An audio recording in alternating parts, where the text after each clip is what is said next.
Hey team, Alex here. Thanks for joining me. And in today's video, we're going to be talking about two things that could be hurting your recruiting that I want to make sure that you avoid. As you might know, on this channel, I talk about the recruiting process, how to optimize the recruiting process, how to get notice, exposure, talk to these college coaches, find the best college fit for you or your son.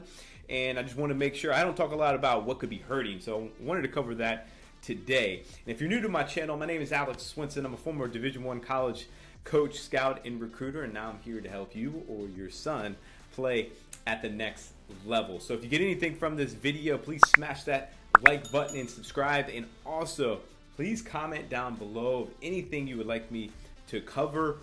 Here I put out a weekly video on the recruiting process, and again, just how to get better on and off the field. But would love some feedback from you guys on anything that you would like to hear about, learn about, from the recruiting side, and maybe even also stuff that you don't like and you want me to stay away from, or I'm trying to keep this video shorter. I don't want to go too long. I want to keep it a little bit shorter, so we're going to dive into that. But anyway, any feedback that you have, I would love to hear that. All right, let's get into it.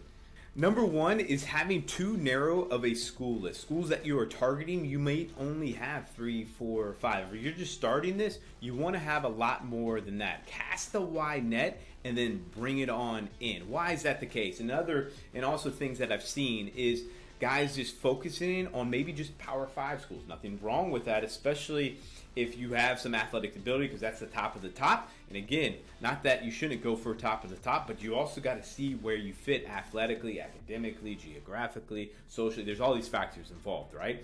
But you want to make sure you're diversifying your school list, okay? Not all Power 5 schools, mid-major schools, lower Division I schools, D2s and D3s, NAIA, JUCO. Maybe if that fits you, I'm going to do a video on JUCO next week, by the way. So keep an eye on that. But don't have too narrow of a school list. Make sure you're diversifying from all divisions, okay? And have 30 plus schools, because these schools, one, might not be recruiting your position. All these schools have different needs each year. They might not need a catcher. They might not need a middle infielder. They might not need a center fielder, okay? So you got to make sure you're targeting the right schools, and you need to diversify and cast a wide net, okay? So make sure that you expand your list of schools, and in that you're not just focused on maybe the Power 5 schools, okay? Number two is focusing on other athletes' recruiting process timeline. That was a mouthful right there. But my point of saying this is you need to focus on your timeline, because everybody is different on their recruiting process timeline. I've had guys in my program that I've helped as early as freshman year. That's super rare, by the way. They committed freshman year. And I've also had guys in my program that have committed after graduation. Yes, the summer after they graduated, and it was to a Division I program, by the way. So the spectrum is wide here. And yes, there needs to be a sense of urgency. I like for there to be a sense of urgency, but you need to have that with yourself and not be with all the noise on Twitter and summer league programs and high school coaches, parents saying this and that. Focus on you and what you need to be doing through this recruiting process to put yourself in the best possible position to carve your own path through this recruiting process, okay? A little timeline, all right? And some statistics for you. Freshman year, okay? Most of us, literally over 95% of us, which means about 5% of the total commits, happen freshman year, and it's probably close to 2%, okay, of commits happen freshman year. Then sophomore year, it's right around 20% or so.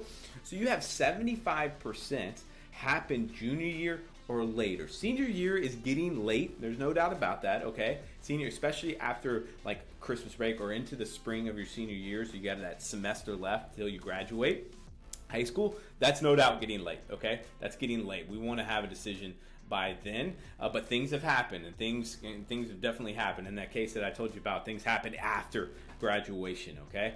But the sweet spot is sophomore year, especially starting the process and you being proactive sophomore year and junior year. That is that sweet spot there in the summer after your junior year, okay? So I want you to just stay away from the noise, focus on what you need to do and your recruiting timeline, not other people's recruiting timeline. And I want to close on this. This will make you an unstoppable athlete, an unstoppable person, unstoppable whatever you decide to do if you have these two qualities. Number one, you have a burning desire to get better at what you're doing or what you're pursuing.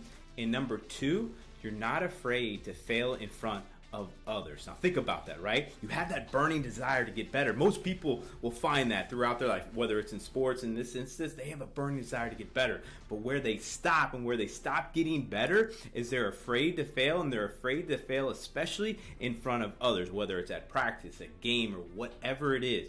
And then they're not getting better, right? If you're pausing yourself because you're not trying new things, and right, when we're trying new things or hard things, you're gonna fail a lot. But if you're avoiding that failure, you're not going to get better. So find that burning desire to get better. And number two, don't be afraid to fail in front of others. Guys, thanks for joining me today. And if you got anything from this video, please smash that like button and subscribe. And I will see you in the next video. Take care.